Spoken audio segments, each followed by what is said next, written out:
My neighbor built a fence on my property. He didn't know I was selling the land.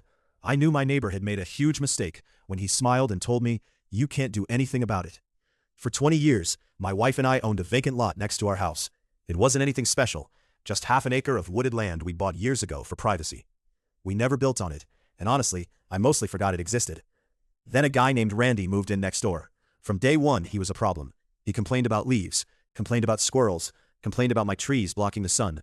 Eventually, he started mowing part of the lot like it belonged to him. I didn't really care, until one Saturday I came home and nearly drove off the road. Randy had built a 6-foot privacy fence, and about 20 feet of it sat squarely on my property. I walked over and politely told him there had been a mistake. He laughed, actually laughed. Then he said the dumbest thing I've ever heard. "If you've ignored the land this long, it's basically mine." I told him I'd have a survey done. He said, "Good luck proving it." So I hired a surveyor. The results were exactly what I expected. 20 feet of his fence sat on my land. I showed Randy the report. He threw it back at me. Then he said I should pay for a new survey because his contractor knew what he was doing. Fine. But here's what Randy didn't know. 2 months earlier, I'd already signed an agreement to sell the lot. A developer planned to build 3 homes there. The sale was worth nearly $400,000. And now there was a problem. Randy's fence. The developer's attorney contacted him and politely requested that he remove it. Randy refused. He insisted he'd sue everyone. That's when the real twist hit. The developer wasn't some small company. They had lawyers, lots of lawyers, and unlike me, they had zero patience. Within weeks, Randy received notices, then court papers, then bills. Apparently removing the fence wasn't enough.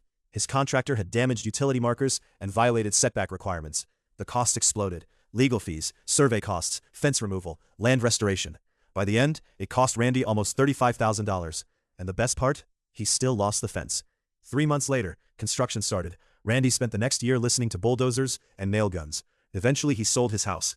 The young couple who moved in after him turned out to be wonderful. And one afternoon, the husband asked me if I regretted selling the lot. I told him, no. Because if Randy hadn't acted like he owned everything around him, I probably would have kept it forever.